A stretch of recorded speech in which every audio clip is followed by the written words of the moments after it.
Welcome to How Not to DM. I'm your host, Derek. Thanks for joining me on my quest to interview the very best dungeon masters on this plane of existence.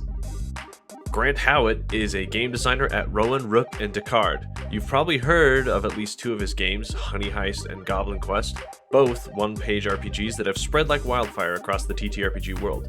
He's created tons more where that came from, including dozens of one-page games, and also full tabletop role-playing games with rulebooks, maps, soundtracks, adventures, and more. It takes incredible creativity, skill, and endurance to churn out the games at the pace that Rowan, Rook, and Decard have done over the past few years, and Grant possesses all three. Take a peek inside his talented process, and listen to his best tips for designers and game masters alike. Enjoy! So, my name is Grant Howitt. I am how old am I, 35? Yeah, 35, or thereabouts.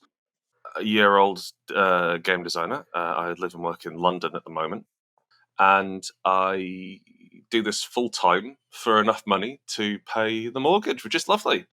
I'm 1/3 of Rowan, Rook, and Decard. And that number is, my percentage is gradually decreasing as we bring on employees, which is very exciting. That is, But, yeah.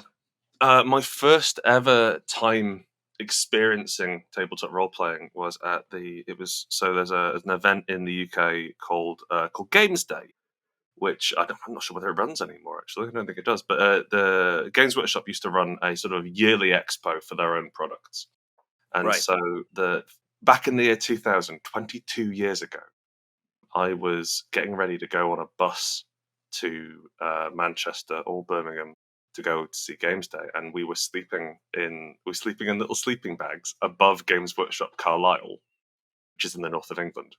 Oh, and in Cumberland, yeah. I'm familiar. yes, indeed, yes. Mm-hmm. Yeah, wretched place, Carlisle. Really, really, really terrible place. Very few redeeming features.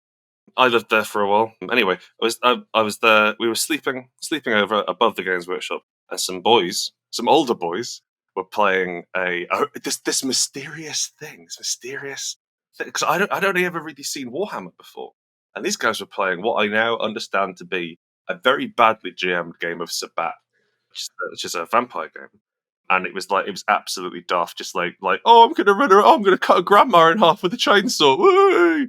And it was like this, just sort of like cringy, eye-rolling stuff. But to my 13-year-old heart, I think 13-year-old, I'm just like, oh my god, they didn't have to make any models. They just did whatever they wanted. And they were so cool that they were asked to leave the shop and play in the alley outside because it wasn't an official Games Workshop game. I was enamored and overjoyed. And from there, it was a scant 7 years until I started playing regularly because all my friends were too cool. Mm. I had to power down my friends in high school to the point where they'd play role-playing games with me. Slowly chip away, yeah. I'm only laughing because I play with my wife right now. She's in one of my games, and it did take some convincing to get her to participate, but it has been good overall. That's funny. Okay, so it took a while for you to kind of get regularly playing. When you began regularly playing, it sounds like you were the ringleader, so to speak. So were you the one running the games then? Yeah. No one else was really interested in running games because that was difficult. And again, not cool, and didn't involve talking to girls at any point, which we were very big, I was going to say we're very big into. I would have loved to have done it, I presume. I don't know I'm still entirely sure what it's like. But it was very important to us as 15-year-olds. And I ran, what did I run? The first thing I ever ran was a game called Zaibatsu, which is still available online. I believe it's on an Angelfire website, if you can imagine such a thing.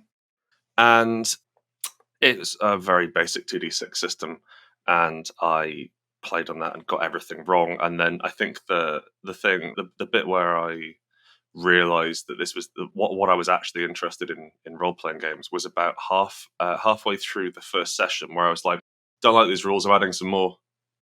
And I put in rules for cool points, which is that you do something cool and just sort of ignore the rules for a bit. And really, cool points, that's kind of a hallmark of my design that's really sort of stuck around for 20 years afterwards. Yeah, it is.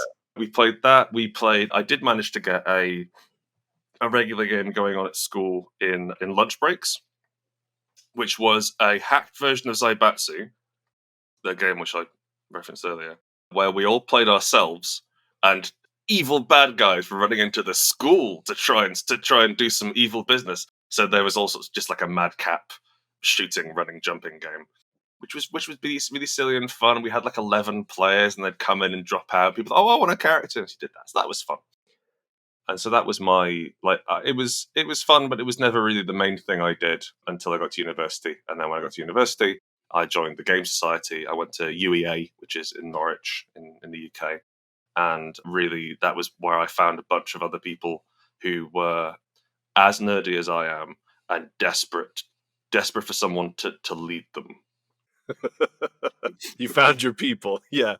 I found a group of people I was who it was mutual, and I was willing to exploit them for political power, and they were willing to not do the job of running the society in exchange for me doing it. So, like, fine, okay, great. You came to an accord, yeah. Mm-hmm. So, in all of the years of running various different games, designing your own games, what do you feel like are some of the big mistakes that you have made that are examples of how not to GM or DM? You know, what do you feel like are kind of and they could be overarching problems, they could be very specific problems, but yeah, share with us some of the things that you've learned. So I've got an example from a little bit later in my life. I'd be about 25, about 10 years ago, and I was running 13th Age, which is a really, really good game, which no one's really heard of, published by Pelgrane. It kind of fits in between D&D 4th Ed and 5th Ed by Jonathan Tweet and Rob Heinsu, and really fantastic game. So I was running an ongoing campaign where I was just sort of getting some monster stats and loosely stitching together some adventures and some fights. And then I asked my players, what do you want in the next arc of the campaign? Done like fights in woods and fights underground. And they were like, oh, we'd like some role-playing, Grant. I'm like, oh, fine, whatever. So I put together this relationship map for basically a mystery in the city of somewhere or other. And it was all about like secret cults stealing artifacts from each other, and they had connections to the player characters. And like, one of the great things about 13th Age is that it uses these things called icons. And so icons are these sort of like very powerful entities within the world who your characters are involved in or, you know, have relationships with. So I did this big relationship map, and I sat down and was like, right, okay, half the party, we're going to go investigate this. And I throw them the hook. I'm like, right, cleric, wizard, you go to visit the allied temple, and you see a mysterious cloaked figure running across the rooftops with the stolen relic. And they're like, well, I'm not running across the rooftops, I'm a wizard. Hell with this. And just left it. I was like, oh, okay. And so my relationship map just starts crystallizing. Meanwhile, the barbarian is like, I want to go for a drink. What are the bars like around here? It's like, oh, I don't know. One called, there's an owlbear wrestling bar. Oh, cool, yeah, I used to go to these all the time. And so we made up the sport of owlbear wrestling, which mainly involves dressing up as an owlbear and fighting. See, yeah. And because like, otherwise you spend too much on replacement arms. And like, that stuck with me. Everyone at the table had fun. The barbarian had fun. Everyone got into it because we built this idea together. And that was no work whatsoever. And I think that the biggest lesson I can give people is all that prep should do is increase your ability to react. Because this is it's a very strange art form. It's a very strange storytelling thing you're doing, where your story it's not even half formed. You have a series of ideas and a series of things like, well, this will work and this won't work, and you have various rules which you can abide by, both spoken and unspoken. But when you plan things out and you're like, right, here's the relationship to this and here's what's happening there, and then basically if at any point you say, well, when the players do X, I'll Y, stop. Because at that point, write a novel, get out of your system, and build a scenario. Build this big toy box full of stuff that players can go in and mess with. Or write down 4 things you think are interesting. And then wherever the players go, that's where it happens. Nothing, like, you can't get it wrong. You can't say, oh God, you're supposed to go left through here, so the door's in the wrong way, so you can't see it. It doesn't matter. Nothing happens until you speak it aloud at the table. And then after that, you can change it and say you were lying. or keep messing with it. And I think the biggest thing that I've learned is planning can help you. It can save you time, like in terms of like, oh, I'm going to look up, I'm going to put together 3 fights. So I know that these fights will be interesting and balanced, and I'm not going to have to spend 10 minutes going through the book. Or I'm going to put together, oh, I've got an idea for these 2 characters. They'd be interesting. We'll put them together. We'll have them fighting each other. And then you open yourself and you listen to your players. And that is how you have a good time role-playing, not by prep, which took me a while to Yeah, learn. I think everyone stumbles into that, right? They think, ooh, I'm going to create this elaborate thing. And then, like you said, just as soon as people start tugging on all of the threads, it starts falling apart and you realize that it was Hmm. all worthless and they remember the owlbear wrestling better. So it's... I will say, nothing's worthless.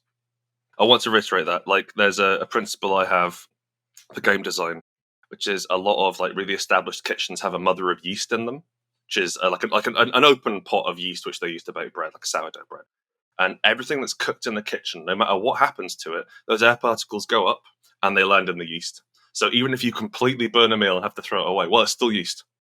And that's kind of how I view game design and prep and everything and research is like, well, it's all happened. It's all idea. You can reuse that. You can take it apart. You can learn from it in some way. So I like that. Yeah, it's true. You still will learn from it, and even if they have destroyed half of the web you designed, you have at least other parts that you can use later as story hooks or whatever. So yeah, you're right. You're right. Do you have any particular favorite memories of improvisation, role playing from games that you've run that people still talk about today, or that you remember fondly? well, there's the example I just gave, I think, which is kind of the keenest learning example in terms of prep versus improv. That's the thing. I find it really challenging to sort of recount role playing game stories in that way because it's a story it's a story written by amateurs about a group of people who you don't know and it didn't happen. And so the stakes are incredibly low. And like, so yeah, I have this really lovely story about how our cleric of Tiamat in our fourth ed game many years ago decided that he wanted to really defeat the transdimensional owl, who was his main enemy throughout the game. The owl kept appearing and ruining his plans, and so he balled up and burnt his magic trousers around his hand to scour the owl from the multiverse. And the deal was, it was like, dude, you understand that, like, this isn't just trousers. What you're burning here is every pair of trousers you could ever own. Your character's going to be trouserless for the rest of the campaign. So I don't care. Let's do it. Let's beat this out. And that was really beautiful. And that all happened as a result. I was using, it wasn't 4th Ed. I tell a lie. I was using Everway to run 4th Ed. Everway's kind of like, it's a Monty Cook sort of tarot card game. Diceless. Completely the opposite of 4th Ed. But I'd gotten so bored with the system. I was like, no, we're going to do it Everway, whatever. And so, yeah, and like that for me was a real sort of, that was a moment I'll carry around. And like we do sort of talk about that. But I've moved a lot, unfortunately. Oh, I've lived in, I think, like 5 cities in my adult life, game with people in all of them. And unfortunately, that means that there isn't that sort of hardcore of people who you've been interacting with at the same time. Yeah, multi-dimensional trousers. What do those do? I've just never heard this term before and must know. Well, thank you for asking, Derek. They're made out of the night sky. So the cleric's deal was everyone got a magic item which had no numerical benefit at the start of the game, and the cleric's was he got a hat and a cloak, and when he turned them inside out, it would look like any hat and any cloak he wanted. And so, and like he took haberdashery as a skill, which we sort of fudged the rules so we could have that. But his fabulousness was a big part of it, and he was sort of fighting the owl for control of the celestial wardrobe. A really serious game, as you can tell. And these trousers were, I think they were just like +2 trousers. It was a set of +2 light armor, but I had them as these beautiful sort of like nebula trousers, which he then burned in a dimensional rift to really muller an owl. Yeah, that's really cool. I love the thought of wearing clothing that looks like the night sky. So, wow, right? That's so cool. You can get that. There's websites. Well, but I mean, like shifting and changing like it, Right, Anyway, there are websites. That's true. Maybe I should buy myself some. Okay, Who do you feel like are your greatest influences on running games, if you have any? Terry Pratchett, in the way that everyone in every Terry Pratchett book is slightly out of their depth. Aside from like Veterinary, who's always kind of like, but Veterinari's not a main character. Everyone is about 5 minutes away from disaster, and I find that the best NPC you can run. I'm exaggerating, not everyone, but my favorite breed of NPC is someone who's been given a great deal of authority and does not have the capacity to affect the authority. So, like, someone who's just been sworn in as the captain of the guard, and they're like, "Hi, put your hands in the air and surrender. You're surrounded." And like, someone like the problem there is ready. Like, I like NPCs who can be exploited by the player characters, and so like I find that really fun. And I find Pratchett's like the way of writing is that everyone was flawed, everyone was human, everyone was trying. And even sort of like in D&D terms, they're quite competent characters. If you think of the Watch members like Angua and Carrot, in that they're both like pretty reasonable level fighters with pretty good stats, if we're going to get mechanical about it. They were culturally impacted. They were unable to understand the like social cues, and they were very easy to take advantage of in certain ways. And I think that's very interesting. The other influence would be Grant Naylor, which is a team of two men, which is Rob Grant and Doug Naylor, who wrote Red Dwarf. And I find Red Dwarf is my favorite party, or my favorite group dynamic show. It is a bottle episode which lasted 7 seasons, and the core idea behind Red Dwarf, and like it gets fuzzier and fuzzier and fuzzier, but the core gag behind Red Dwarf is the last surviving human not getting on with his flatmates in space, and so everyone's reprehensible, everyone's broken, everyone's trying their best, and everyone's just like it's a show about forlorn hope and pettiness. And like the one thing which I really enjoy is like having huge stakes and then ignoring those stakes for something. So like Lister's trying to get back to Earth to try and be to see if there's still humans alive 3 million years on, and his flatmate's arguing because he smokes in bed, and even though his flatmate is dead and can't feel the smoke. That's brilliant for me. I love that. And so yeah, those two things I try and build from there. Yeah. I think. Oh, and with this one GM who I had in I wouldn't say an inspiration, but he was really cool. He ran a Silent Hill campaign for us in university using World of Darkness rules, and he got an AM radio and an illegal AM radio transmitter hooked up to his laptop. And you know how in Silent Hill, when there's monsters nearby, there's like radio static or like something. So we had a radio, we tuned it to a channel, and then when we were near monsters, he'd start broadcasting like really messed up staticky laughter of children, to the point where like we started turning off the radio to try. But like, and like we played in a completely pitch dark room with the curtains drawn, and we were given not enough torches with bad batteries to read our character sheets. And it was really atmospheric. It was really cool. But I don't do that. That's not the way I run games. I'll turn up and vamp for 2.5 hours, then go to bed. That doesn't sound like me. No, but that's really cool. Actually, that's commitment to the craft right there. You said the Terry Pratchett characters. It's funny because the older I get, the more I realize that everybody is just like skating by. They don't really know what they're doing. You know, so-called experts, so-called whatever, you know, people who have absolute confidence or power or skill exist in books and movies, but not in the real world. That's funny. It's an incredible observation by him that people are really like that, you know? Welcome to Quickfire Chaos!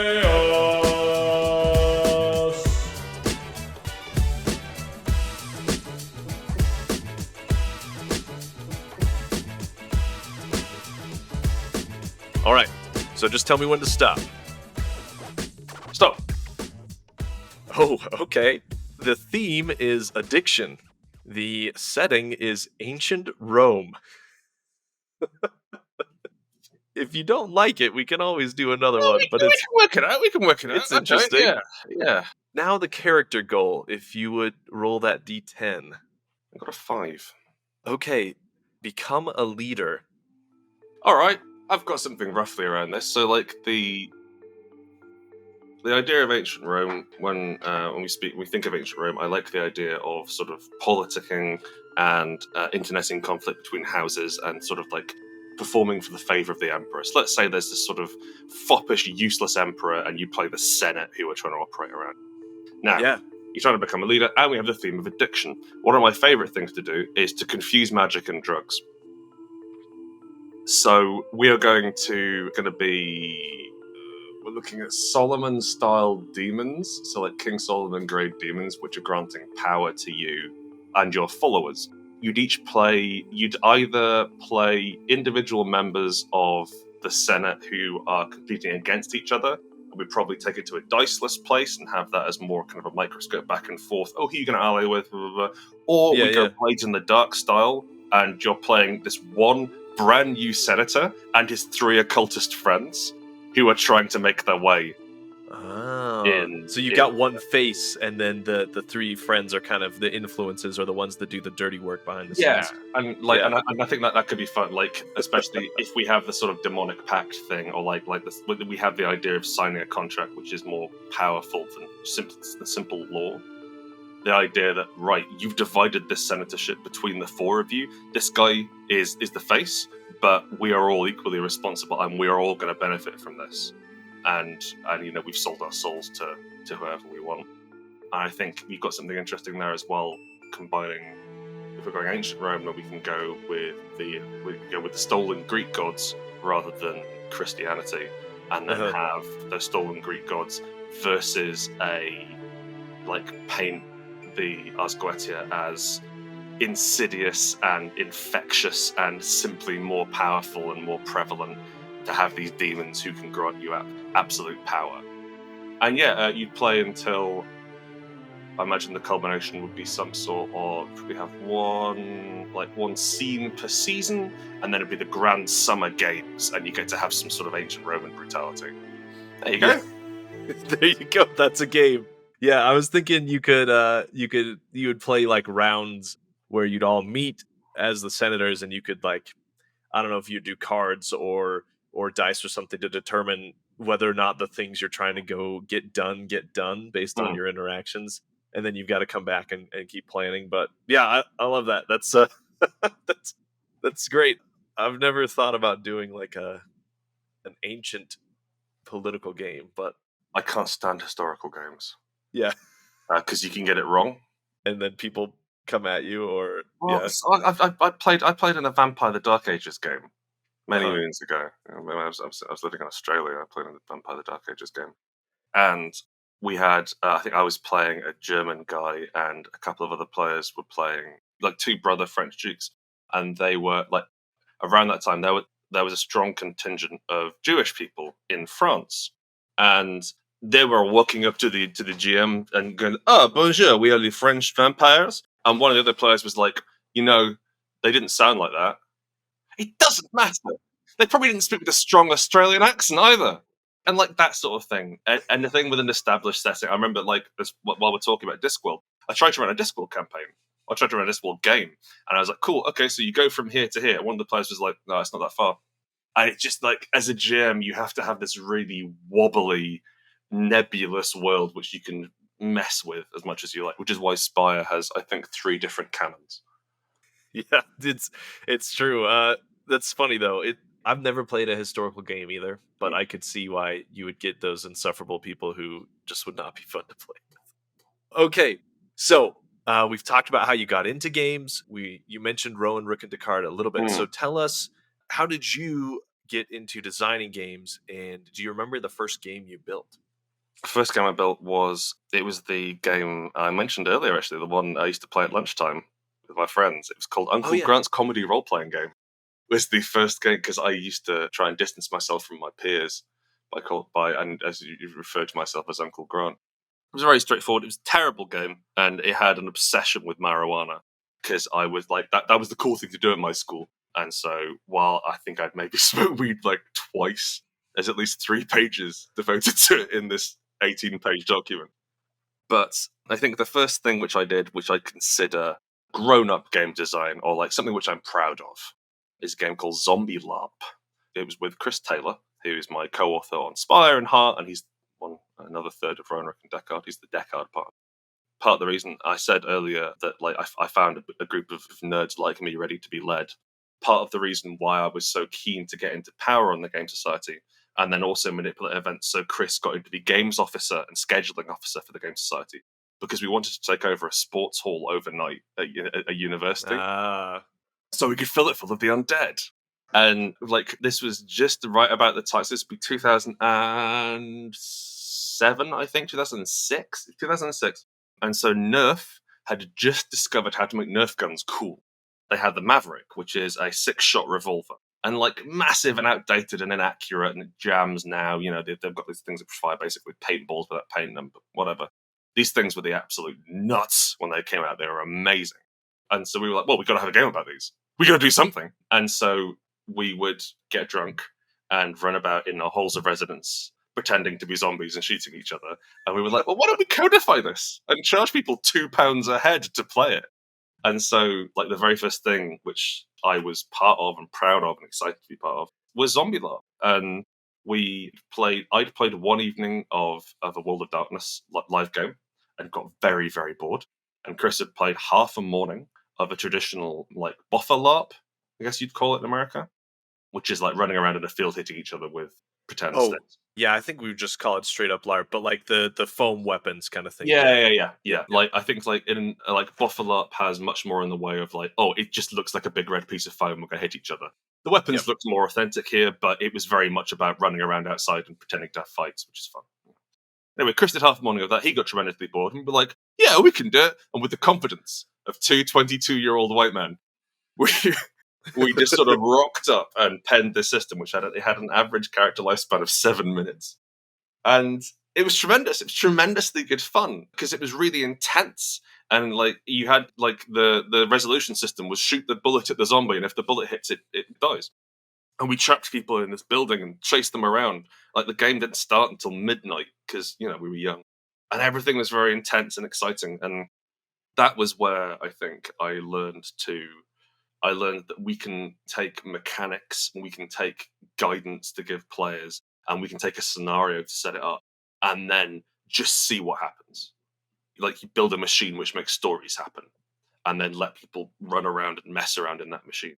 And Zombie LARP was the first part of that. And yeah, I'm very proud of it. Eventually, we managed to run it in a shopping mall. An abandoned shopping mall in Reading, which was really, I think, one of the high points of my life. Because I think shopping malls are really cool places. Just like architecturally and like psychologically and the way in which they're set up and their function. But the best thing about malls, which I didn't realize, is if you go underneath them, there's a labyrinth of red lit tunnels which connect all the shops to the storage and to the loading bays. And we just filled them full of the undead and smoke grenades. It was wonderful. So yes, that was the first thing which I'm excited to have been part of, I think. That sounds really cool. When I was in college, there was a game called Zombies versus Humans. Yes. And during class, it was a safe space, but as soon as the bell rang or whatever, the zombies could come try to attack you, and you had like a bunch of socks in your pockets that you would throw at them. It's pervasive in America, isn't it? The way they handle it. So it's like it happens for like a week, doesn't it? Yeah, it was a week, yeah. And they would do like nightly raids and stuff, and I never participated, but I did see a lot of it happening. Anyway, that's kind of what it reminds me of. All right, you mentioned Rowan, Rook, and Decard. Number one, which of the three are you? I am Rook. You're Rook, okay. They're character names. I figured. Okay, yeah, character names. So how did you all start working together, and how is it going right now? It's good. So me and Chris Taylor and Maz Hamilton, who are the three of us who run it. And Maz was also involved in Zombie LARP right from the start. They helped with our programming, they helped run our zombies. They were influential in and then like setting it up as a business. Maz has a brain the size of a planet, which is really useful. and we did that, and then I started writing games semi-professionally when I went, because I was moving around so much I couldn't legally work in a lot of countries, so I had to sort of pretend I had to sort of operate out of England but run a Kickstarter or what have you. And got to the point where Chris and I had written a game together called Unbound, which we recently republished in an updated format.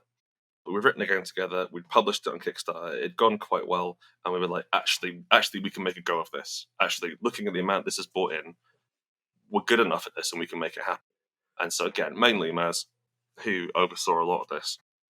We were on a holiday, the three of us were in a swimming pool in the Portuguese countryside during a break, and I think I was smoking a cigarette and drinking white port out the bottle in a swimming pool. And Maz was like, we could form a business, It's like, yeah, I guess we could form a business.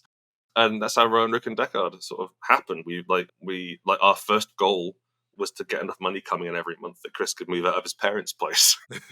That's a good goal. Yeah. And so we've been operating now for, I think, 5 years,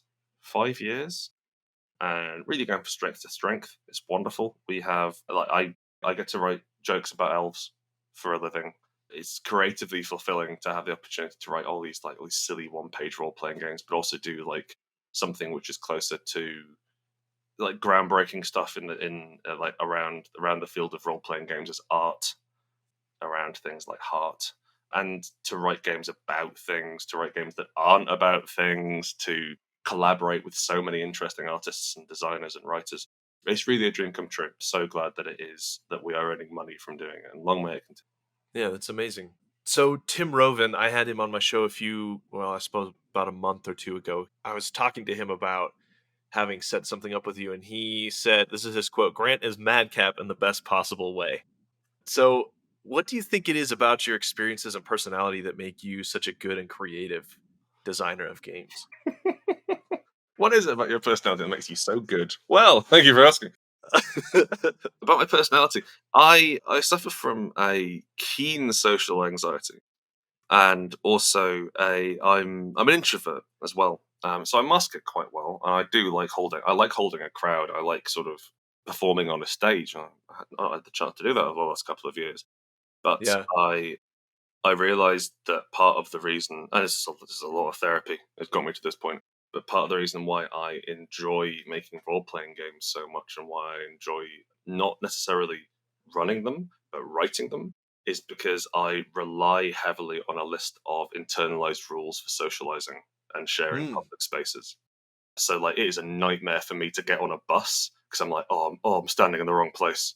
Oh no, when should I push the button? Oh, that guy should turn down his phone, I can hear his music. And just I am hyper vigilant around that, and it is exhausting. But it means that basically writing a series of rules for social interaction with my friends gives me an outlet for that.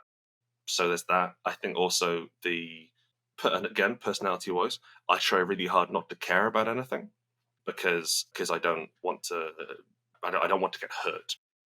And that means that my games are often quite short. They're often viewed as quite silly, and they are one shot or explosive, or no, we're not building something beautiful together. This isn't something which is introspective or intimate. This is big and loud and happening, and we have a laugh and then we move on, and we don't need to think about it or feel anything. And that means that you end up with honey heists and goat crashes and sort of play these agents of anarchy in this really straight-laced world. That is my comedically straight-laced. That's my, what's the word? Trademark? Copyright? Signature? Yeah, thank you. That's the one. That's my signature. Yeah. In that you are a bunch of horrible little goblins trying to do something that the grown-ups don't want you to do. Yeah, and that's funny. The idea of not having big moral lessons or whatever in your games. I guess now that you say that, I can definitely see that. It reminds me a little bit of, I'm not sure if you're familiar with Seinfeld, the TV show. Oh yes, absolutely. But the producer, Larry David, at the beginning of the show said, "There's going to be no hugging. There's going to be no learning. There's going to be," he had a bunch of rules about how the characters couldn't learn lessons and get closer together. It was just about them being terrible people the whole time. So that's kind of what it reminds me of. I will say, that's been softening And so, Right. like, Heart is about dying in the best possible way, which is another thing which I've been working through in therapy. And Spire is about hope and about, like, wouldn't it be nice if your actions could affect the world? Wouldn't it be nice if you, one person, could affect the grand machine? And so there's a cathartic experience there, and there's a frustration as I grow up, as I get older. My games are brought, like, each one is therapy. And the more I write, the more into my head I'm letting the reader. It's not a great place in there quite often, but it is quite funny. So there's that. Mm-hmm. Very interesting. Next couple questions here from some of my patrons. First one is, what is the secret to fitting a great, memorable, playable game on one page? You only need one rule. Ah, You need one rule, which is the core mechanic. And then anything else you write after that is cruft, and people won't even remember it happens. I cannot understand how people don't get all the rules in Honey Heist. A majority of the people don't get all the rules in Honey Heist. I'm going to say it's one page, and like 30% of that page is drawings of bears in hats. It's not complex. But for some reason, people are like, right, okay, that's the mechanic. To hell with the rest of it.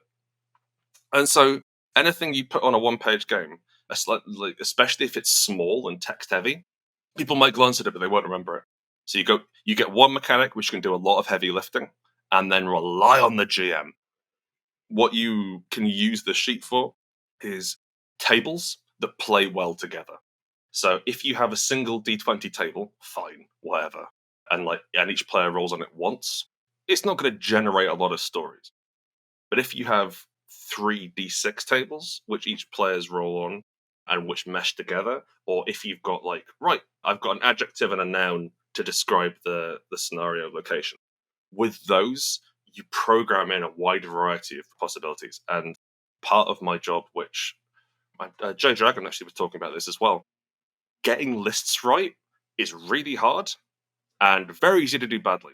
But you need to get lists and tables and pick lists and which interact with each other and which mesh with each other, and you can get the world building of a 300-page book into something much shorter. I think one of my favorite examples of this is a game called Ghost Echo by John Harper.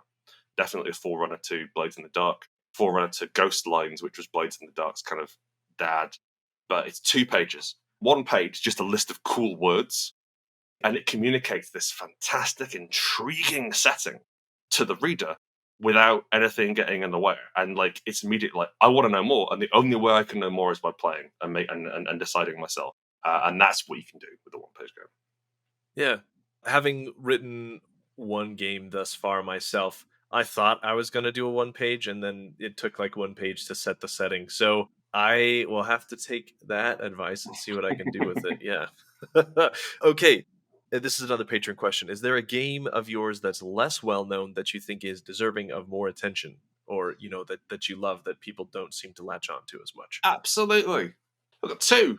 So a 1-page game, which no one likes and no one plays, is called Adventure Dice. It's a numberless role-playing game. So that there's I expressly wrote it for kids who are bad at maths, because I was bad at maths when I was a kid. And unfortunately, because I'm quite well-spoken and good at English, people thought I was good at maths. So I used to get put in the advanced math classes, and I had no clue what was going on. But Adventure Dice, you make your own little dice, you print them out and stick them together, and it's basically Apocalypse World, but without any numbers in it.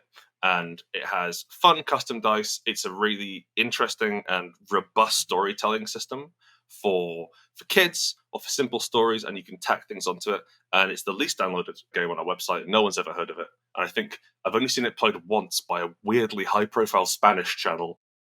So that's one game to look into. The other thing is a game called Havoc Brigade, which I wrote 2014. It's fully illustrated. The core idea of it is you play a group of spec ops orcs who are going in, who are breaking into an imperial city to capture, not kill, an imperial prince, so they can get magic into his brain and work out what the imperial war plan is. It's madcap. It's very silly. There's a map of the city. The orcs go in, and the idea is that you can't sort of stick around and defeat all the enemies in one area and then move on. It's you're perpetually running through the city, and the goblins. One of the characters is 10 goblins. Yeah, the goblins are in disguise as a princess, and like the mechanic has built a rocket boat, and the shaman is in the zoo trying to marry a pig, and like it all sort of happens. And because of the way in which I refuse to stop abstracting rules, everything you do can kind of help. So it's just like, yeah, just tell as many silly stories as there are players, and the GM's kind of weaving it together, and then you have a conflict in the palace at the end. It's fully illustrated. It's got a map. It's got 6 pre-gen characters, 16 if you count all the goblins individually. Which you don't, and it's really good. It's lovely, and no one's really heard of it or played it. And it uses very similar mechanics to Goat Crashers. Goat Crashers is an evolution of Havoc Brigade. But yeah, please. I think it's free. If it's not free, give me money for it. There you go. There you go. Yeah, I'll have to go check those 2 out. I have a young one. He's probably not old enough to play games just yet, but that's a good call out. Okay, is there a mechanic from one of your games that you love, and is there one from someone else's games that is really interesting to you as well? Absolutely. From someone else's game, the first thing I want to put forward is Dogs in the Vineyard, which is D. Vincent Baker's game, which he put out before Apocalypse World, and you can tell sort of like you can see where he was moving towards it design-wise. It's no longer publicly available. Yeah. It has like really strong themes of Mormonism in it. You don't actually play Mormons, but you are. Oh yeah. I imagine you're pretty deep into that being in Utah, yeah, huh? In Utah, yeah. I actually have a copy of it in my Google Drive. One of these days I'll get around to playing it, but yeah.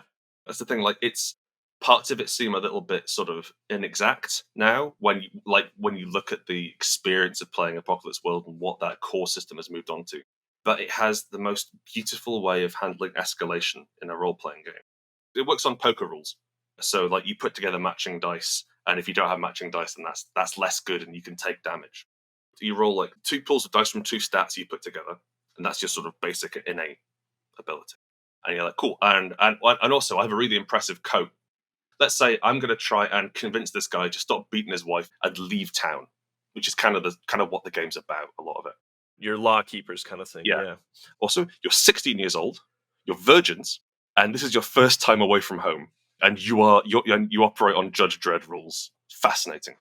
Judge, jury, and executioner kind of thing. Yeah, and there's no scripture to refer to, so there's no right and wrong. So you like roll my dice, and I get X, Y, Z. And like the guy's like, I'm married. This is my house. I deserve to stay. And he rolls his dice, and you start pairing, and you're like, oh, actually, he's got bigger numbers than me. I have to back off unless I hit the guy. And you roll your hitting dice, and then right, cool, okay, well he's hitting you too. And it always escalates to the point where you can escalate at the point where you pull a gun and you start adding D10s to your pool. It's the most powerful thing you can do in the game. But once a gun comes out, you can die. Mm-hmm. And it's just this really wonderful expression of these desperate people being asked to do things they don't understand how to do, and there's no authority but themselves. And in terms of like, well, how bad do you want to win this on? It's the only game where, like, in the final scene where we were sort of arguing over, I think it was pretty close. I think it's like a miscarriage or spousal abuse or some sort of fun topic. The final climax of the scene of the game, which took 2 days to play, one of the other cowboys shot me, shot the guy, and then healed me. And like it was like it's that level of intensity. Like I'm going to mortally wound you and then bring you back from the dead because I need to do this. And so yeah, Dogs in the Vineyard does this really beautiful level of escalation, and I really admire it. Yeah, you can find a PDF online. You will have to steal it, unfortunately, but Baker's left you no other option. And if you can get a hard copy, it's a really lovely little, like, one step up from zine book. It's this lovely little thing. It's got some really good ideas in it. From my own games, we're just now fulfilling on a Kickstarter we ran last year for a source book for Spire, and the Magister's Guide is the GM guide for Spire. And I was writing this GM guide, and I realised that I didn't know a great deal about GMing Spire, and there's not a lot to say. And it's not like we can do different hit points for kinds of door. It's not like Dungeons and Dragons. So what I ended up doing was pivoting to having like, hey, here's extra material for every class. And one of our classes is the Inksmith, who is a film noir magician in an 1850s tech level, so they're slightly anachronistic and out of time. One of the pieces of equipment they can get is Chekhov's gun, which you mount above the mantelpiece. And instead of rolling for damage for it, every session, which it's referred to but not fired, it does 4 damage when it's fired. So you have to keep sort of pointing at it and saying, "Ah, yes, my father's gun," and then move on. And then, like in session 6, you can blow the side of a tank with it. That's incredible. So I'm happy with that, and it's like it's a bit memey, but it's fun, and I think we need to have more fun in role playing games. We do. All right. Any current or upcoming projects with Rowan, Rook, and Decard or solo that you're excited about? Yeah, so I do everything with Rowan, Rook, and Decard, I should stress, like mainly for tax purposes, because in this capitalist hell society we've made, it's much more efficient to have a business than it is to just be a person, which is exhausting. But we've done that. At the moment, we just finished our Kickstarter for Orkborg last week. Yes, the Morkborg supplement. Yep. Which is about space orcs from 40k, but shh, don't tell Games Workshop. It's orc with a C, not with a K, so they can't touch us.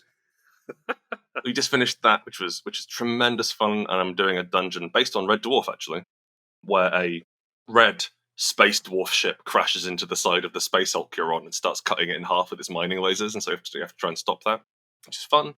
That should be ready for distribution by May. Again, Sin, which is the source book we're doing for Spire, that's coming out in physical soon as well, once we can get everything sorted. And a bunch of additional splat books. Oh, in fact, actually, tell you what. I'm going to promote one thing, which is the conspiracy kit for Spire. And I don't like GM screens. I think they're a bit boring. I know a lot of people do like GM screens, and that's fine, but I like sitting down and having an open conversation with my players. Fine, whatever. And also, I have no notes to hide because I didn't make any. However, I have a lot of people asking for a GM screen, and we're like, well, we might as well publish one. We can get some nice art for it. We can put some clever things in the back. And sometimes GM kits come with a little booklet which goes in them, which has like a scenario or like some quick rules or a rules reference or something. And I was like, well, I want this to be good. So actually what I'm going to do is write a 60-page rules booklet, A4, which has 12 NPCs and 6 places. And each NPC has a picture. And then basically, as I was talking earlier about different tables, 8 different tables which you mash together to give them a series of exploitable flaws and loved ones that you can threaten, and then a way of weaving them together into a conspiracy which you're supposed to take over. And then the front of the GM screen doubles as one of those sort of red string murder boards that lunatics make. Yes. And it fits in fiction. And so we're doing that. And so if you want if you just want some interesting ways to do NPCs and to look at how to build a campaign, buy that off us. I love it. All right. Parting words of encouragement to budding game designers and GMs out there. I've got one thing which I say quite a lot. I'm going to reiterate it here.